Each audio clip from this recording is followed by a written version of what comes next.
Gruesome footage has emerged, apparently showing Syrian rebels executing loyalists while their victims pleaded for their lives. Now, some of the images you're about to see are extremely graphic here. One of the gunmen is heard referencing an Al-Qaeda-linked group behind several terrorist attacks in Syria. Meantime, the armed rebels are claiming new advances in their drive towards the capital, Damascus. Let's talk to news analyst Patrick Henningson, who's on the line from London. Patrick, hi there. Although there's some latest video, we saw a bit of it on the screens there, can't be fully verified if it is genuine. How might it affect the Western backing of opposition fighters? Will it change anything?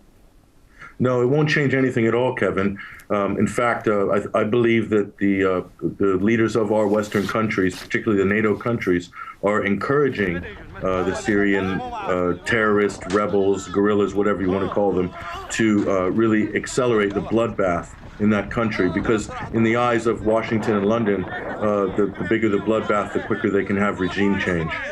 On Friday, UN Chief Ban Ki-moon warned the UN General Assembly that civilians were being massacred almost daily across Syria, quoting here, with human rights violations carried out on a wide scale by all combatants. That's what he had to say.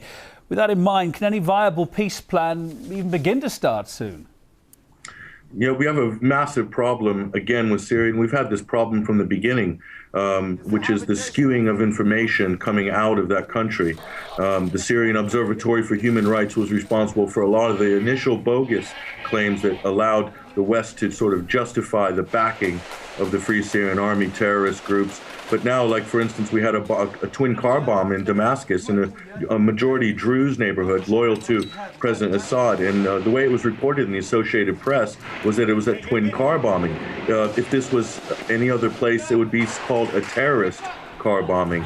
So again, and this is designed to sort of pacify the West so that we don't put a lot of pressure on our political leaders here to sort of stop this this sort of artificial civil war in Syria. Let's talk about the rebels for a moment. Although they're outgunned by government forces, they've been, again, making some serious advances lately in recent weeks, capturing military bases with a lot of ammunition in.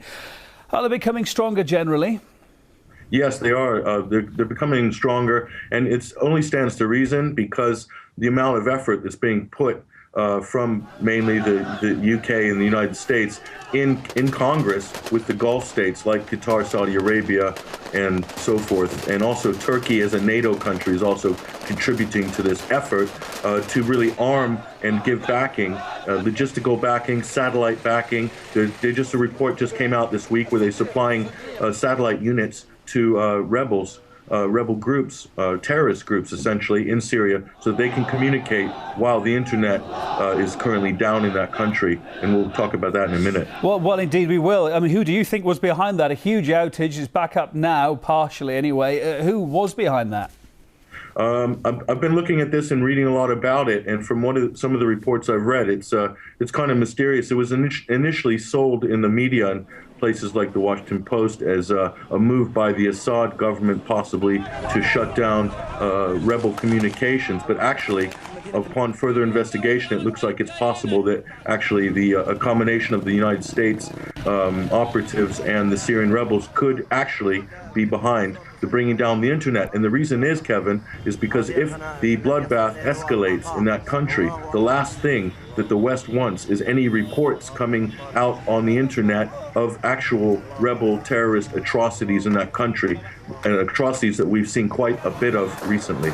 Patrick, NATO's saying it's going to deploy Patriot missiles to Turkey's border with Syria within several weeks if its members approve it.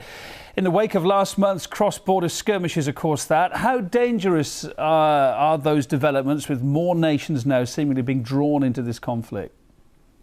The NATO efforts with regards to Turkey and these Patriot missile battery units, I mean, Syria is absolutely zero threat to Turkey militarily. In fact, you can look at this as sort of more posturing on the part of NATO. Turkey itself is torn, at least in their government, between whether to take the NATO side with regards to the destabilization and taking down of Syria or not. So there's a lot of changes, and also Turkey has issues with Israel, which has cropped up recently based on the statements from Prime Minister Erdogan. Patrick, we're out of time for now, but thanks for your thoughts tonight. Much appreciated. Patrick Henningson there from London. Thanks, Kevin.